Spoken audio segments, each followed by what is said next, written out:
오늘 요셉과 모세를 통한 하나님의 역사에 대해서 말씀을 나눕니다. 하나님께서 인류의 역사를 이끌어가고 주장하시는데 그 역사의 그 모든 손길은 굉장히 구체적이고 섬세합니다. 주님께서는 우주를 다스리고 이 지구에도 얼마나 많은 사람을 다스립니까? 아브람과 이삭과 야곱을 다스리던 그 시대에도 주님께서는 한 민족에도 관심을 가지십니다. 주님께서는 아브람을 선택해서 메시아의 조상으로 그를 선택하고 이끌어 가셔서 온 민족을 복음으로 구원하시기 위해서 선택한 것이지, 아브람 시대에는 한 민족, 한국 사람은 주님께서 겉들떠보지도 않았다. 그것이 아닙니다. 주님께서는 모든 백성들에게 사랑과 관심을 가지신 것입니다. 그리고 그 안에서 예수 그리스도를 통하여 모든 사람이 구원받도록 인류 역사를 이끌어 가신 것입니다.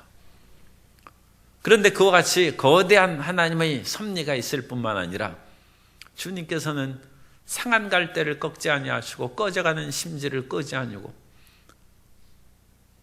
연약하고 가련한 하갈 같은 사람도 하나님께서 돌보시고 아브라함으로 향하여 그 뜻을 이끌어가는데, 하갈과 이스마엘은 그 약속의 자손의 그 길에서 벗어난 사람입니다.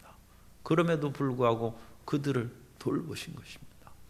그러므로 우리는 어떤 일이 있어도 하나님의 관심에서 내가 벗어났다, 그런 생각을 하시면 안 됩니다. 끈질긴 믿음으로 전진해 나아가야 됩니다. 그리고 하나님의 직접적인 계시의 수령자, 하나님께서 역사하신 선택된 자로서 나아가는 사람도 쉽지 않은 삶을 살았어요.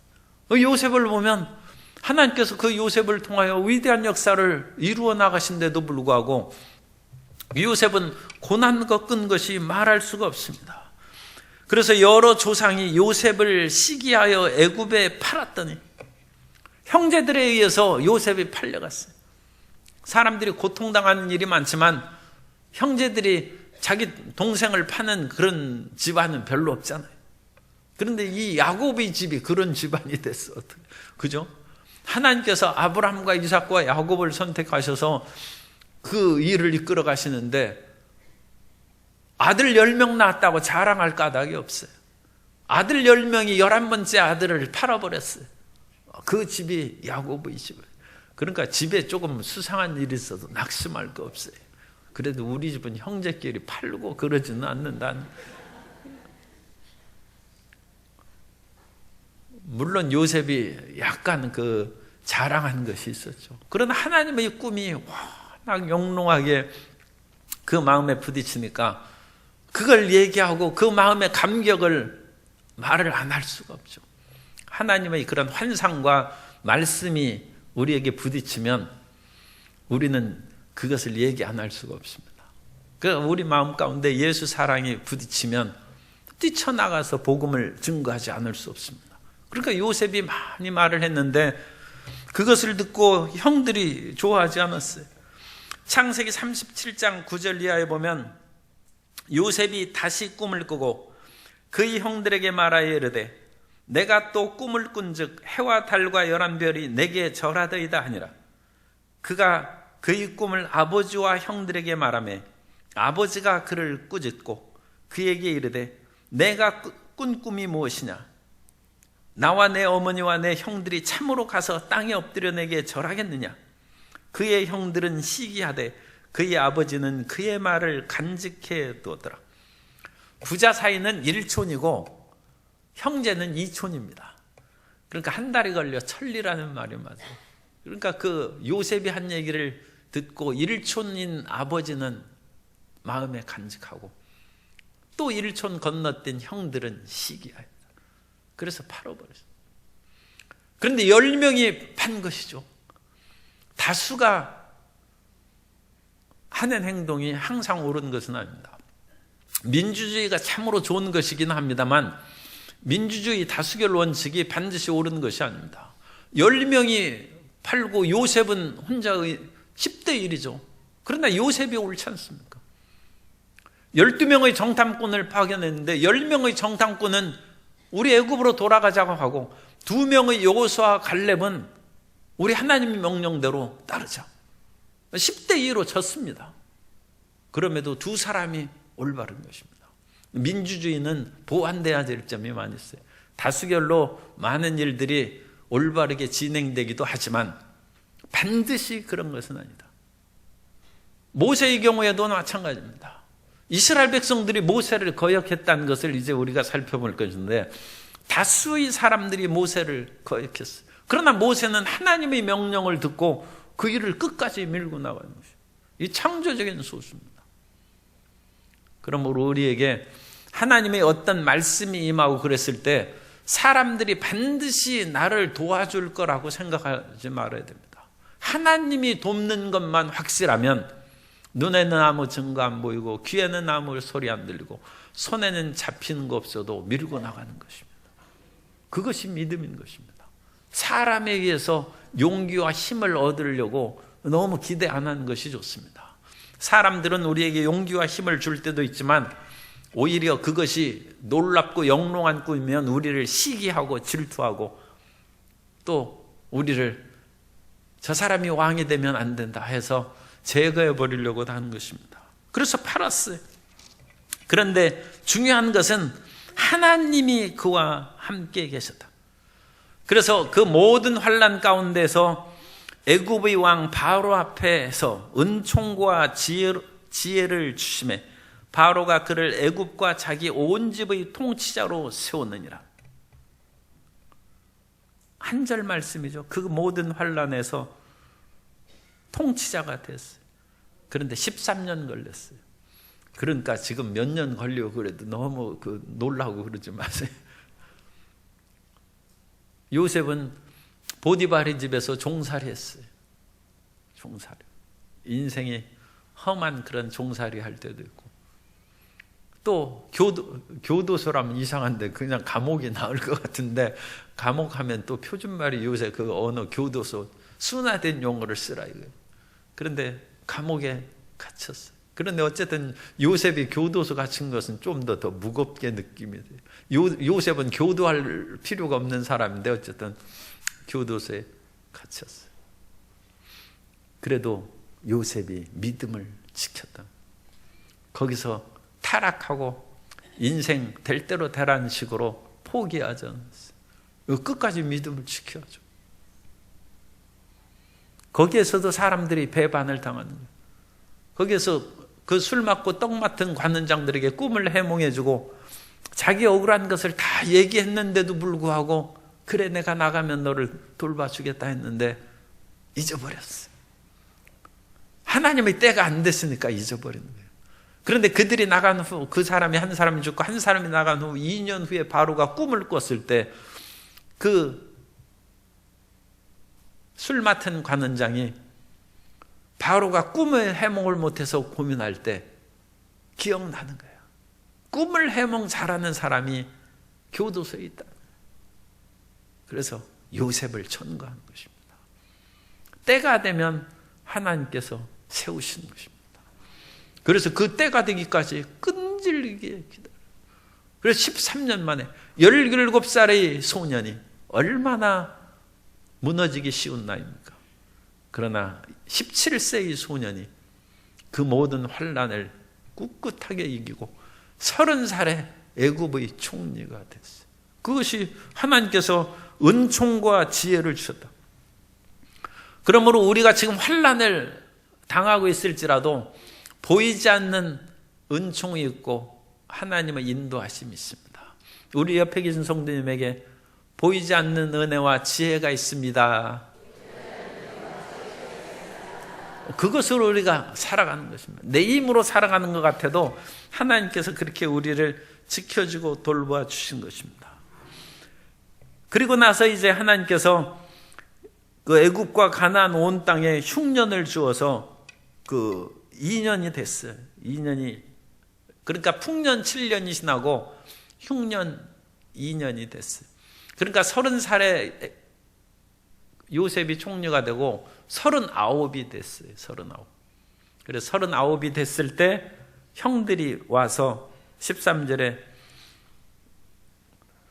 요셉이 자기 형제들에게 12절에 야곱의 애굽에 곡식 있다는 말을 듣고 우리 조상 그러니까 요셉의 형들을 보냈고 13절 또 재차 보내매 요셉이 자기 형제들에게 알려지게 되고 그래서 요셉의 친족이 다 거기에서 함께 모이게 되었습니다. 그런데 형들이 22년 만에 요셉을 만나게 되죠. 17살에서 39이 지금 됐으니까. 그런데 성경에 보면 요셉이 한눈에 형들을 알아봅니다. 물론 형들이야 거기에서 히브리인들이 복장을 하고 큰 변화가 없었을지라도 그래도 요셉은 22년이 지났어요. 22년 지나면 얼굴도 변하고 좀 그런 것이 바뀔 수 있죠. 그런데 형들은 요셉이 그들에게 비록 요셉은 이제 애굽어를 사용해요. 그래가지고 애굽말로 막 하고 그러니까 형들은 요셉이 자기 자신을 드러내서 형들이 나 요셉입니다 얘기할 때까지도 못 알아봐요. 형들에게 분별력이 없다. 요셉은 지혜롭고 형들은 요셉의 꿈도 분별할 실력도 없고 요셉을 바라보는 눈썰미도 없어요. 그런 사람은 절대로 형사하거나 그러면 안 돼. 범인이 선글라스만 써면 못 알아봐. 그래가지고 어찌 범인을 잡습니까? 범인이 온갖 변장을 해도 그 하나의 태도에서 저거 수상하다. 그 사람이 경찰하고 형사를 해야지. 아니 선글라스만 썼다고 못 알아. 그렇게 내가 옷만 갈아입고 가도 성도님들이 나를 못 알아보는 사람이 있어요. 그런데 어떤 사람은 내가 산에 가서 온갖 것으로 모자도 쓰고 변장했는데 목사님 어디 가시느냐고. 그 사람 형사해야 돼요. 내가 그래서 깜짝 놀라요. 아니 어찌 저렇게 사람을 알아보나. 이거 참 희한한 일이에요. 요셉은 금방 알아보는데 형들은 둔해가지고 이런 분별력도 없어요. 그러므로 은연중에 요셉을 판 형들은 무지한 자들이에요. 사람이 비록 자기에게는 그런 꿈이 없다 할지라도 이런 영롱한 꿈을 꾼 사람을 알아주는 사람이 그 사람이 지혜 있는 사람. 그리고 그 사람과 함께 있으면 그 사람도 나중에 얼마나 덕을 보겠습니까? 형들은 여러 가지로 이제 부족함이 나타나. 14절에 요셉이 사람을 보내어 그의 아버지 야곱과 온 친족 75사람을 청하였더니. 그런데 원래 창세기에는 70명이 갔다고 되어 있습니다. 그러나 75명이 되어 있어요. 그런데 히브리 성경을 맛소라 사본이라고 합니다. 맛소라 가족들이 그러니까 히브리 성경을 계속 손으로 적어 내려왔어요. 그리고 마지막 히브리 성경이 인쇄되기, 그러니까 이제 인쇄술이 서양에서 만들어서 인쇄되기 전에 마지막 손으로 필사해서 정리한 학파가 맛소라 학파입니다. 그 맛소라 가문에서 그것을 했어요. 그래서 마지막 성경 본문을 인쇄하기 전에의 본문을 맛소라 사본이라고 합니다. 그 맛소라는 그 가문 이름이고 학파 이름이에요. 그래서 맛소라 사본이 히브리어의 그런 가장 중요한 사본이고, 그 히브리어를 이미 예수님 당시에도 헬라어를 쓰고 그러니까 히브리어를 모르는 거예요. 그래서 그 히브리어 성경을 헬라어로 번역했어요. 그게 70인 역입니다. 70인들의 대표자들이 사실은 72명인데 그 사람들을 그냥 사사오입에서 70인 역이라고 합니다. 그건 헬라역 성경이에요. 그래서 헬라역 성경을 번역할 때 약간의 그런 히브리 성경하고의 차이가 있습니다. 그래서 헬라어 성경은 70명을 75명으로 바꿨어요. 왜냐하면 원래 70명 할 때 요셉과 그 두 아들이 들어가 있습니다. 요셉과 두 아들은 애굽에서 원래 살고 있는 거예요, 지금. 그런데도 불구하고 야곱의 총 가족을 얘기할 때는 그 속에 편입시켜서 70명의 가족이 애굽에 내려갔다. 그러니까 이미 애굽에 내려간 요셉, 그리고 결혼해서 두 아들을 낳은 그 사람도 야곱의 속에서 함께 미리 내려간 사람으로 계산해서 그냥 70명 한 거예요. 그러니까 이 성경의 숫자에 대한 해석도 쉽지 않습니다. 그런데 70인역은 훨씬 후대에 그것이 이제 나왔기 때문에 그 요셉의 손자들까지 넣었어요. 그래서 5명이 늘어났어요. 75명이라고 했어요. 그러니까 이 성경에 70명, 75명의 그런 충돌을 우리가 읽을 때 그 당시 성경을 그렇게 이해하고 읽는 그런 것에 좀 차이가 있구나. 그렇게 이제 이해하시면 됩니다.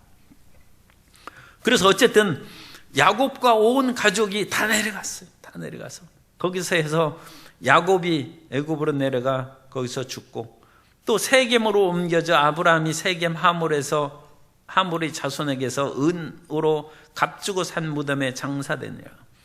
여기에서도 이제 성경의 충돌이 있어요. 세겜을 산 것은 야곱입니다. 야곱이 하몰에게서 샀어요. 아브라함이 산 것이 아니라 그 손자가 샀습니다. 그런데 손자 야곱이 할아버지가 원래 그 지역에서 처음 알려진 그런 인물이기 때문에 할아버지 야곱의 이름으로 샀을 수도 있어요. 그런데 어쨌든 실질적으로 산 것은 야곱이고, 그 모든 가문은 아브라함의 재산으로 간주되었을 수 있습니다. 그 우선. 그렇다면 그것을 이 스데반이 세겜으로 옮겨져 아브라함이 세겜 하몰의 자손에게 은으로 산, 그래서 창세기 내용하고 이것이 틀린 그것을 그렇게 이해할 수 있고, 또 야곱은 그 세겜의 산 무덤에 장사되니라 했는데, 야곱은 세겜에 장사된 것이 아니라 아브라함이 산 막벨라 굴에 장사됐어요. 그리고 세겜에 장사된 것은 요셉이 장사됐어요. 그래서 요셉 이야기를 지금 하기 때문에 그런 내용이 여기에서 좀 혼동되었을 수도 있고, 그런데 스데반 같은 분이 오늘날 우리도 성경 읽으면 금방 그거 아는데, 그런 구약 성경을 정통한 그런 사람들입니다. 어릴 때부터 성경을 외우다시피 하는 그런 사람들인데, 이런 극히 간단한 문제를 그렇게 혼동했을 까닭은 없다. 그러므로 야곱과 아브람과 요셉 그 이야기를 하면서 지금 마지막 그 일종의 변론하는 것이죠. 그래서 그것을 축약해서 그냥 얘기하고, 이렇게 얘기해도 아마 그 당시 지금 대제사장 앞에서 하는 것이죠. 수많은 믿음의 그런 사람들, 그 사람들이 성경 정통한 사람들 아마 다 알아들었을 것이다. 그래서 우리가 이제 그렇게 이해할 수 있습니다. 어쨌든 그냥 문자적으로 보면 창세기하고 지금 부딪히는 내용이 한두 개가 아니에요. 여러 가지 그런 것들이 있어요. 그래서 그런 점으로 이제 이해할 수 있습니다.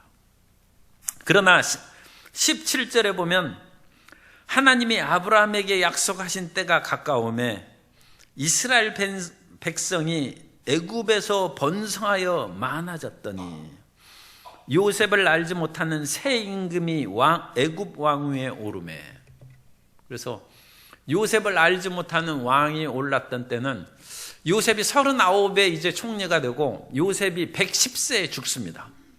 그러니까 40세부터 110세까지 하면 70년이죠. 70년 동안에는 야곱의 가족들이 거기에서 아주 인정받고, 요셉이 얼마나 총리했을지는 모릅니다만 어쨌든 총리 집안이라고 해서 상당히 대우받고 지냈을 것이다.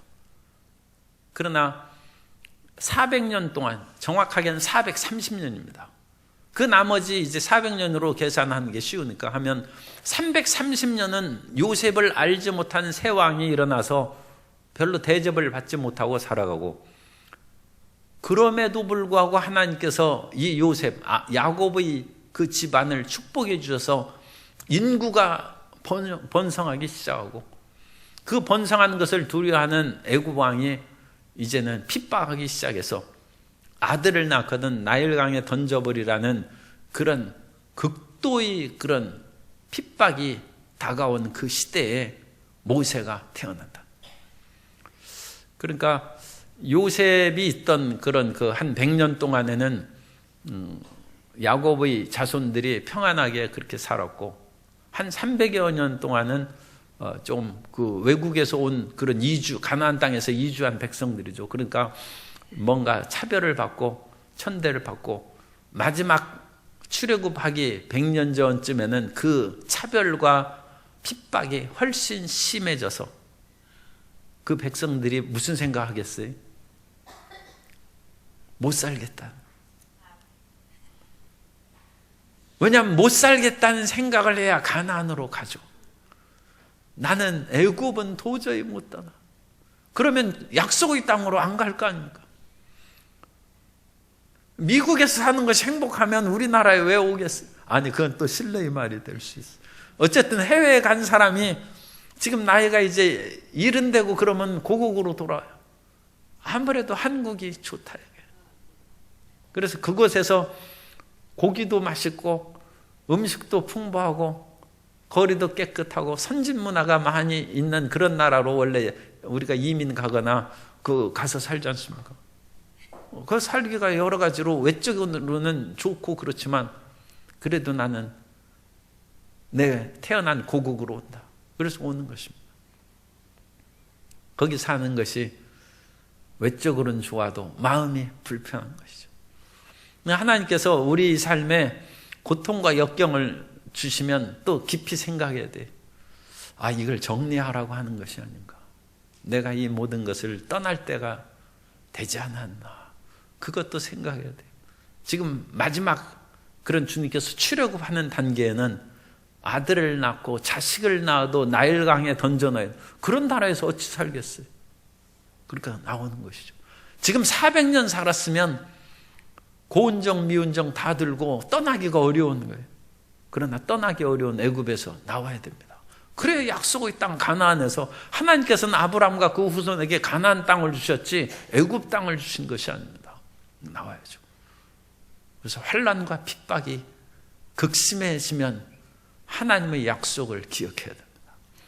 그 백성들이 부르짖었고 그 부르짖었을 때 하나님께서 아브라함과 이삭과 야곱에게 한 약속을 기억하셨더라. 하나님이 어찌 잊으시겠습니까? 하나님이 기억하셨다는 것은 백성들에게 깨우치고 기억하게 하신다. 그 약속을 기억하고 애굽에서 나올 준비하라는 것입니다. 그리고 그러면 우리가 어찌 나갑니까? 그때 모세가 태어나. 이 그때라는 이 때는 그 헬라어로 카이로스라는, 그래서 카이로스는 하나님의 칼이라고 그랬죠. 카이로스, 하나님의 칼. 흘러가는 시간은 크로노스입니다. 연대기를 영어로 크로놀로지라고 그럽니다. 크로노스에서 나온 단어예요. 크로놀로지. 흘러가는 그런 시간입니다. 그 흘러가는 시간은 핍박과 고통의 인생이 흘러가는 시간입니다. 그 인생이 흘러가는 시간의 어느 시점에 하나님이 개입하는 때가 있어요. 그걸 카이로스라고 합니다. 하나님. 우리 인생에도 그냥 주님께서 환난과 역경과 질병이 없었으면 교회 안 나올 사람이 있어요. 그리고 질병의 그때 하나님이 환난의 그때 교회를 나오게 하시고 예수님을 믿게 하신답니다. 이스라엘 백성들이 지금 애굽에서 환난의 그때 하나님께서 모세를 보내시고 출애굽을 준비하신다. 사람들은 스데반이 모세를 지금 비판했다고 했는데 스데반의 이와 같은 그 메시지를 보면 모세는 참으로 아름다운 아이로 태어났고, 그죠? 보시기에 아름다운, 모세 비방하지 않습니다. 모세가 아름다운 아기였고, 또 모세는 참으로 훌륭한 사람이 되어서 22절에 모세가 그 사람의 모든 지혜를 배워 그의 말과 하는 일에 능하더라.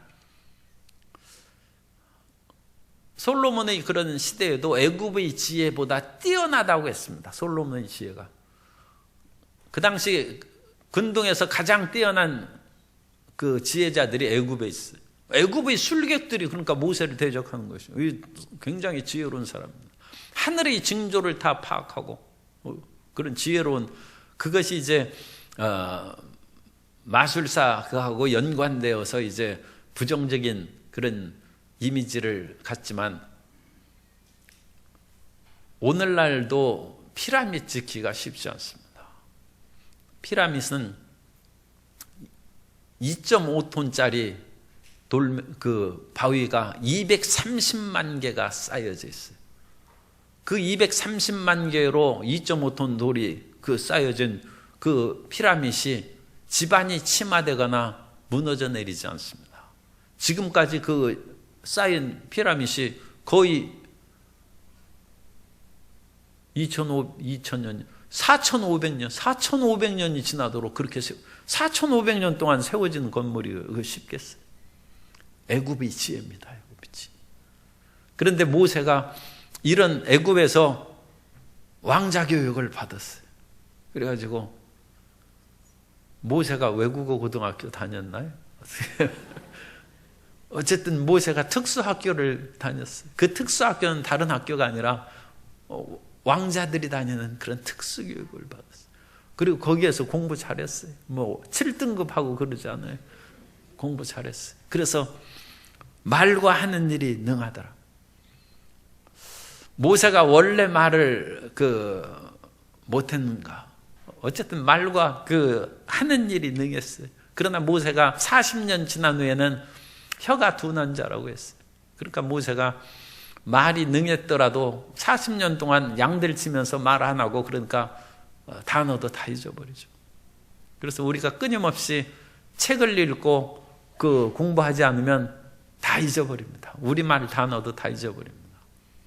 그래서 우리 성도님들도 이른이 되었어도 산수책을 갖다 놓고 그거 푸는 거예요. 그래야 머리가 깨어나는 거예요. 국어 공부해가지고 그것을 계속 공부하고 또 안 쓰다 보면 이 사람이 한국 사람인가 영국 사람인가 한국을 꼬부랑 글자로 쓰는 거예요. 그러니까 성경을 필사해야 돼. 성경을 써야 됩니다. 안 쓰면 다 퇴화돼서 없어진다는 거예요. 그러니까 모세가 원래는 말과 하는 일이 능했을지라도 40년 동안 이제 공부도 안 하고 내가 뭐 애굽에서 민족 해방 운동 실패했으니까 이제 그만둬야 되겠다 해서 그렇게 해서 말이 둔해진 사람이 될 수 있어요. 그리고 여기에서 말이 꼭 이제 말을 잘한다는 것보다는 그런 지혜로운 것을 상징할 수도 있습니다. 그러니까 원래가 조금 말을 잘 못했을 수도 있어요. 그러나 어쨌든 그 말의 언변이 지혜롭고 사리에 합당한 말을 하는 그런 면에는 능했다. 그렇게 얘기할 수 있습니다. 그래서 모세의 그런 인생이 40세가 이제 되어서 23절에 모세의 인생을 이제 40년씩 3번으로 끊어서 얘기합니다. 모세가 120살까지 살았는데 그의 나이 23절입니다. 나이가 40이 되매 그 형제 이스라엘 자손을 돌볼 생각이 나더니 그래서 태어나부터 40세까지 그것이 첫 번째 모세의 인생입니다. 그래서 첫 번째 모세의 인생은 태어난 인생이고 우리식으로 얘기하면 운명적인 인생입니다. 우리가 시골에서 태어나든지 왕자로 태어나든지 그것은 운명적인 인생입니다. 부모를 잘 만나서 자사고에 들어가가지고 인류대학에 들어가든지 그것도 운명적인 인생. 그러나 인생은 그것으로 끝나는 것이 아닙니다. 거기에서 인류대학 갔다고 해서 인생이 탄탄대로를 가는 것이 아니죠. 그 다음부터 자기 인생이 시작하는 거죠. 그러니까 우리는 금수저 인생으로 태어나거나 흙수저 인생으로 태어나거나 그것으로 인생을 비관할 필요는 전혀 없어요. 전혀 없어요. 그건 아직 인생이 아닙니다. 하나님께서 어릴 때 어디 가서 양육을 시키든지 그걸 양육을 시키는 것입니다. 그러니까 금수저로 태어난 그 사람의 그런 가족들이 요즘에 순환을 받고 있는 일이 많이 있어요. 차라리 자기 아버지가 그런데 이름이 안 올라갔으면 행복했을 딸이 지금 아마 상당히 고통을 겪을 수 있습니다. 그분한테는 내가 실례지만 그 딸한테 하고 싶은 얘기는 지금까지 살아온 인생은 운명적인 인생이에요.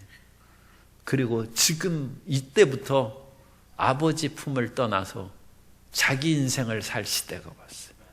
그래서 그 딸은 절대 낭망할 필요가 없어요. 지금까지 어떻게 살아왔든지 그것은 자기 본질이 아니에요.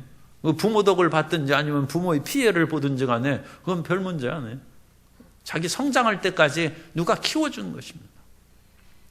그리고 나서 자기가 철이 들었으면 그때부터 자기 인생을 살아가는 거예요. 그래서 모세가 철이 든 터닝 포인트가 있어요. 그것은 내가 히브리인이라는 것을 깨달았어요. 모세는 애굽의 왕자처럼 살았는데 나이가 40쯤 돼서 살펴보니까 내가 애굽 왕자처럼 살아가고 바로 공주 양자이지만 애굽인이 아니라는 거예요. 왜냐하면 생김새도 틀리고 또 애굽에 얼마나 많은 왕자들이 있겠어요. 그러니까 너는 주워온 아이라고 얘기했겠죠. 그럼 내가 어디에서 주워왔는가? 그래서 우리가 입양아들이 가끔 한국에 와서 부모를 찾지 않습니까? 나는 지금 행복하다는 거예요. 그러나 나를 나게 해주신 그냥 부모님을 한번 그냥 만나고 부모님을 원망하기 때문에 그런 것이 아니라 만나고 싶어서 찾는다. 지금 나는 오히려 해외 입양돼서 훨씬 더 교육도 잘 먹고 행복하게 살아갔는데 그래도 내 뿌리를 한번 확인하고 싶다. 모세가 그걸 확인해서 보니까 히브리인이라. 그때 이제 갈등을 하게 되죠. 내가 어느 편으로 살아가야 되느냐. 그때 모세는 하나님의 백성으로 사는 것을 선택했다. 그래서 나는 노예로 핍박을 받고 멸시받는 히브리인으로 살아가기로 마음을 정했다. 그때부터가 40세부터가 자기 인생을 사는 거예요. 사람이 자기 결단과 주체성을 가진 그때부터 자기 인생. 지금까지 부모에 의해서 마마보이로 끌려오는 사람은 아직도 운명적인 인생을 사는 것이고 평생을 그렇게 사는 사람도 있어요.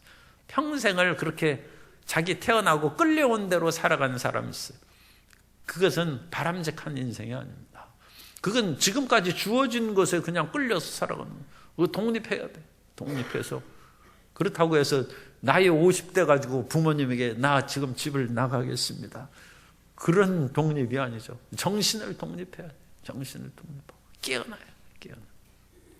그래서 모세가 40이 되어서 깨어나서 이제는 자기가 핍박받을 것을 두려워하지 아니하고 자기 동족이 애굽 사람들에게 고난받는 것을 보고 그것을 깨우치려고 도와줬는데 오히려 자기 동족들이 그 사실을 고발하고 그 사실을 드러내어서 모세가 더 이상 그 안에서 살지 못하게 만들었다.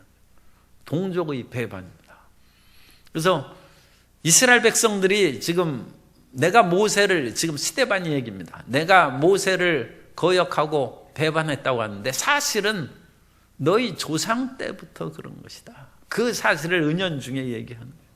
하나님의 그런 모세인데 그 모세가 동족을 위해서 일할 때에도 이 동족이 자기에게 이해관계에 그와 같이 결부되어서 자기를 해롭게 하고 자기를 책망하자 모세의 비밀을 얘기한다. 그 비밀은 애굽 사람을 죽인 거예요. 그럼 너 이거 고발하겠다. 그럼 모세가 이제 체포될 거 아닙니까? 그래서 동족의 일종의 배신으로 인하여 모세는 애굽 왕자로서의 그런 삶을 더 이상 살 수도 없을 뿐만 아니라 죽음의 위협에 처하기 때문에 미디안 광야로 도망갔다는 것입니다. 그리고 미디안 광야에 가서 자기 인생을 시작해 보려고 했는데 일이 안 돼. 인생의 꿈과 야망을 가지고 서울로 올라갔는데 제대로 사라지지가 않아. 실패하는. 할 수 없이 거기에서 그냥 더 이상 혼자 늙을 수도 없으니까 미디안 여자를 만나서 그냥 결혼했어요. 그래가지고 아들 둘 낳고 사는 거예요. 이 인생이 그냥 결혼해서 그냥 사는 거예요. 인생이 모든 사람이 꿈대로 사는 것이 아닙니다. 그래서 그 안에서 시집가고 장가가서 그렇게 살면 그것도 하나의 인생입니다. 너무 그걸 가지고 탄식하고 모세도 그렇게 살았어요. 그리고 수많은 사람이 그렇게 살아가고 있습니다. 그리고 그렇게 하면서 내 인생이 끝나면 조금 아쉽죠. 그래서 세 번째, 이제 80세부터 이 새로운 인생을 얘기해야 되는데 우리 다음 시간에 해야 돼. 그래서 우리 인생 이대로 끝내지 말고 지금 자식 낳아서 잘 키워줬으니까 남편 보고 엎드려 절하라고 그러고, 이제 나는 왜 그러면 절 받습니까? 이제 나는 하나님 인생 살아가겠다. 그걸 선언한 거예요. 그래서 본질의 인생을 살아가는 거예요. 그래서 우리가 두 번 인생을 봤습니다. 요셉과 모세의 그 모든 인생도 사람이 자기 뜻대로 살아가는 것 같아도 인생이 자기 뜻대로 못 삽니다. 요셉에게 그 영롱한 꿈을 줬지만 그런 식으로 평탄하게 꿈을 이루는 것이 아니라 모진 고난을 통하여, 그러나 그 속에도 하나님이 그 작정하신 뜻이 이루어지고 있다는 거예요. 그죠?